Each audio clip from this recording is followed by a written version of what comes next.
Weary of fighting, a husband wanders a blighted landscape with his wife at his side. They had been taken prisoner and forced to battle the flowers again and again and again. After endless days of blood and pain, the pair began to harbor doubts about their mission.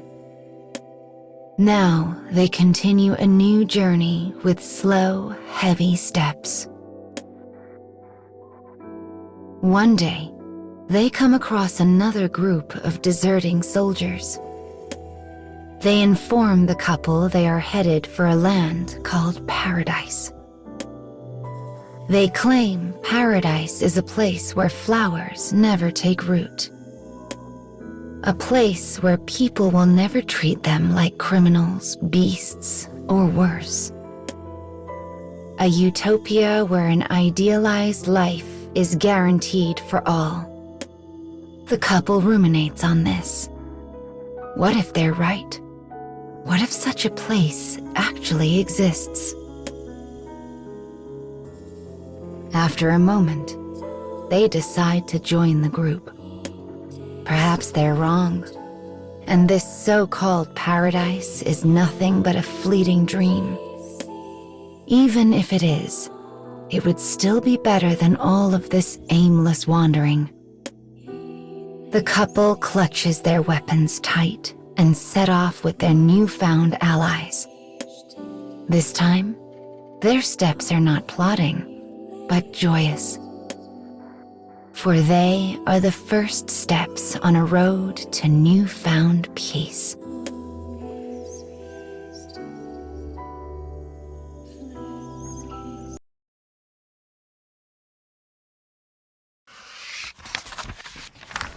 The couple, now joined with a band of deserting soldiers, continues along the difficult path to Paradise.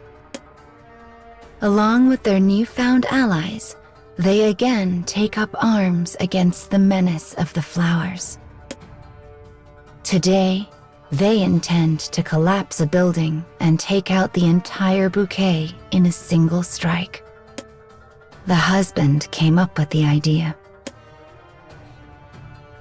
And as its owner, he volunteers to risk his life by drawing the flowers' attention. While they are distracted, the rest of the group uses the opportunity to bring down the building. The flowers are caught unaware and crushed. The group is filled with almost impossible joy. They praise the husband's cleverness. They applaud his bravery. Their raucous cheers are filled with something very new and strange: hope.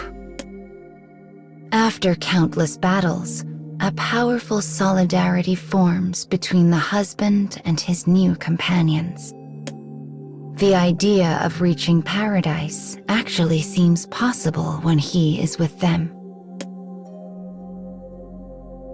But his wife has been injured in a recent fight, and he is forced to support her as they walk. Neither of them know when the flowers will next appear, and this concerns them greatly. "If only we knew," says the husband. "If only we could finally put an end to these days of fear." But even without that knowledge, he continues to press on in the hopes he might finally know a peaceful, happy life with the woman he loves.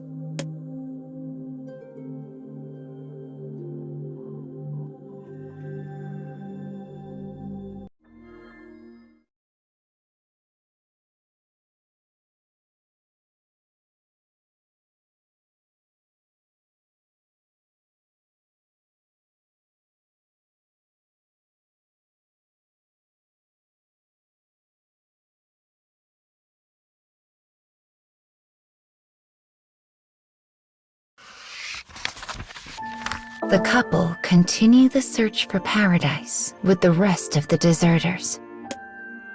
One day, they come across a shelter that fits the description.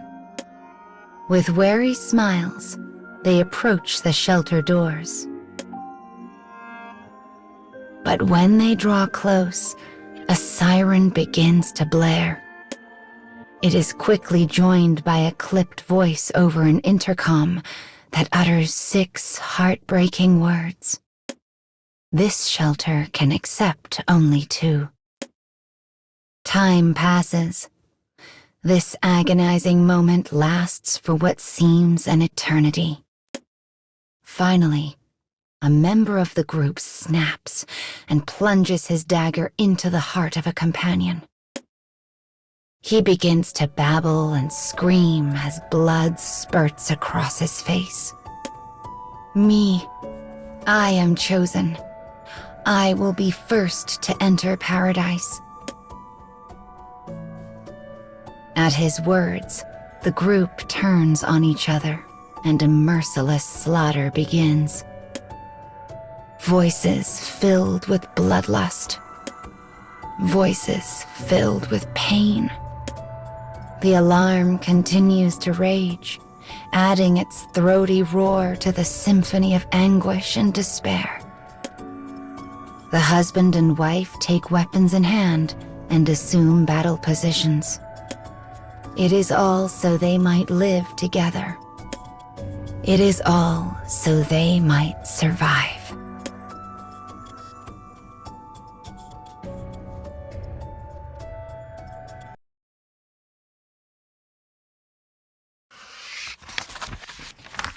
All the couple wanted was freedom. Yet what they found at the end of their long journey was an inescapable hell where friend turned on friend. They are the only survivors. The husband sought to shield his wife during the fray, and now bleeds steadily from countless wounds. His wife helps him to his feet, and together they limp toward the sealed shelter doors, only to hear the same terrible words. This shelter can accept only 2. Suddenly, the husband understands everything. He smiles at his bewildered wife. Go on, live a happy life, both of you. Rather than regret, his voice is filled with the stirrings of hope. In one swift movement, he picks up his sword and drives it through his own heart. His wife can do nothing but watch as he expires with a smile. Though her heart screams with sadness and loss, she will not allow that to overwhelm her husband's final, desperate hope. She turns to face the doors of paradise. The alarm is silent. In that silence, her husband's last words replay in her mind. They will not permit her to give in. Slowly, so slowly, the door opens. She steps inside. Without thinking, she tenderly runs one hand over her stomach. It was all so they might live in peace. All for the life inside her, the one she and her husband would have done absolutely anything to protect. And now they will continue on together.